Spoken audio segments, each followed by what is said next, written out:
What's up guys, welcome to another week's episode of GetPsyched. Now, this week we're going to be taking a look at something that I hope is going to become a little bit of a mini-series on GetPsyched, where we're looking at top myths. And this week we're going to be taking a look at top myths in mental health.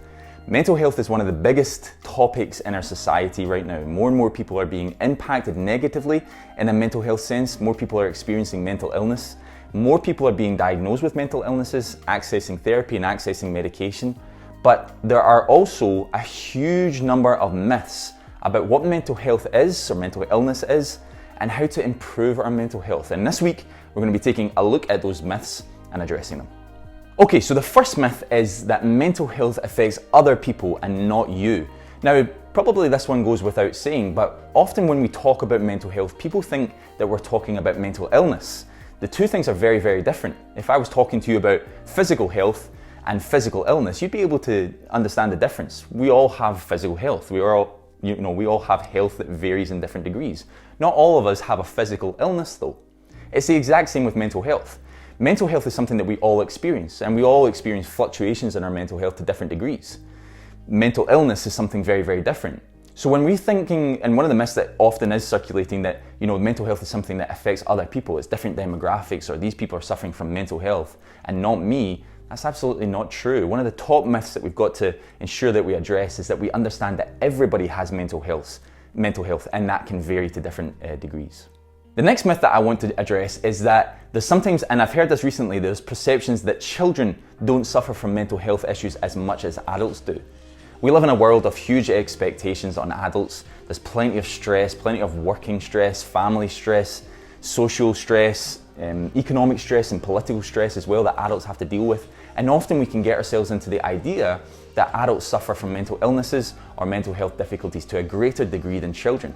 That's absolutely not the case. Children definitely can suffer from mental health difficulties just as much, if not even more so, than adults.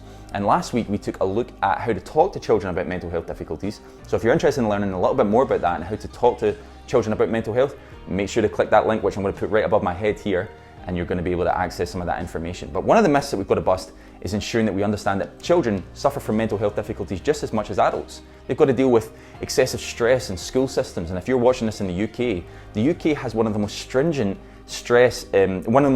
exam policies in educational systems for children in the world. So we put our children under a huge amount of stress.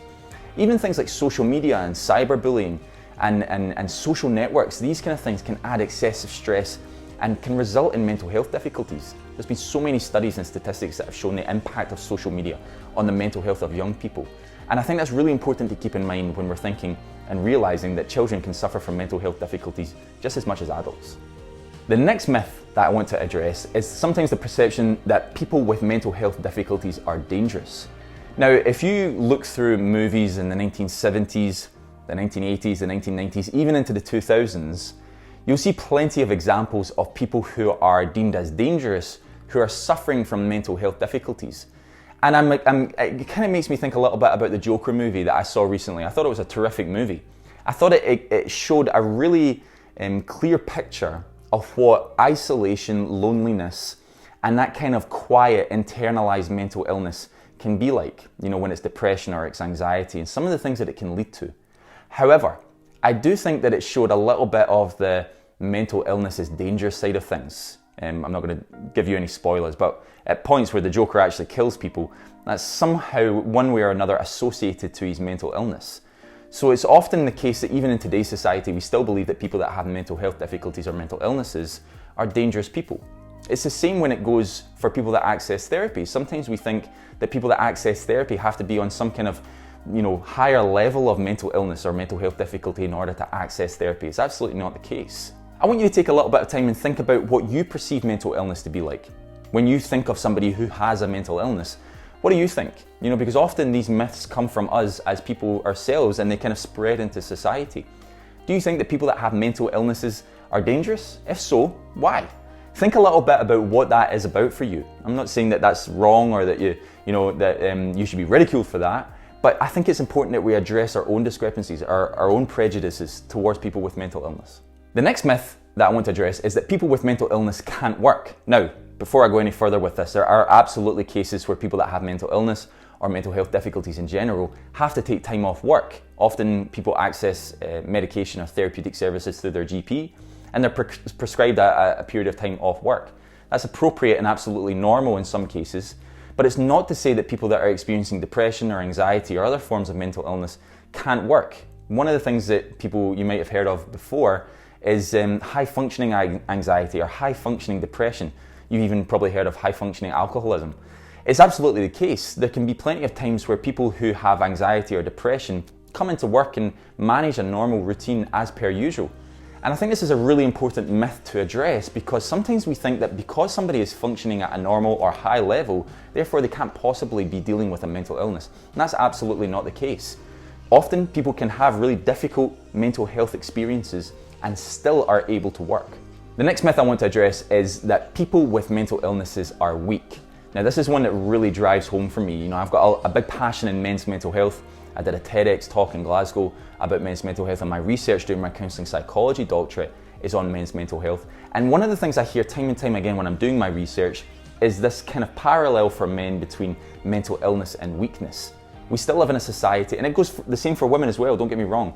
We live in a society today where we believe that mental illness or mental health difficulties mean that there is a weakness in some way. And I'm often very skeptical of the physical health, mental health analogy or comparison, but I think maybe it's appropriate here. If somebody was to come down with a flu, would you call that person weak? Well, it's just part of human nature. People are going to get sick. And I think we need to appreciate that as well, is that people, all of us, as we said at the start, have mental health, and all of us are going to experience different fluctuations and different challenges in our mental health. It doesn't mean that we're weak. The last thing I want to take a look at here is the perception and sometimes the myth that I've heard that you can't do anything about your mental illness or your mental health difficulties, and that you just have to accept it.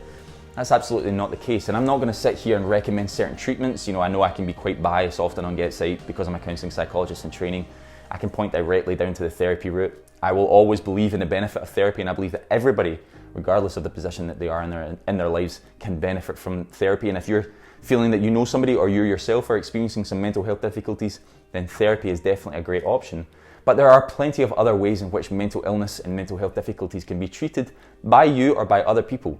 It's not often people's preference, and often people are very skeptical about SSRIs or antidepressant medication, and rightly so, I understand that. But it is a treatment option that some people do find effective. Likewise, even changing elements of your routine, you know, exercise or diet or sleeping patterns or social interaction, all of these kind of things can bring real positives to mental health. And if mental illness is a thing or mental health difficulties are a thing, then doing some of these things can be really, really beneficial. So yes, there's a myth that often mental illness or mental health difficulties can't be treated or made better, but it's absolutely not the case. Okay guys, thanks so much for watching this week's episode of GetPsyched. This week we've been taking a look at the top myths in mental health on the back of a little mini series that we might be doing on GetPsyched about top myths. I hope you've enjoyed today's video. If you have, make sure to share it. You can like it and comment, and I'll get back to you as well. And if you've enjoyed today's video, then you're definitely going to enjoy this video on how to help someone with a mental health issue. So you can click on that video and take a look. Also, if you've been enjoying GetPsyched as a whole, then make sure to subscribe. You can hit that little bell next to the subscribe button and you'll get weekly reminders every time I upload. Thanks so much for watching guys, and hopefully catch you next week.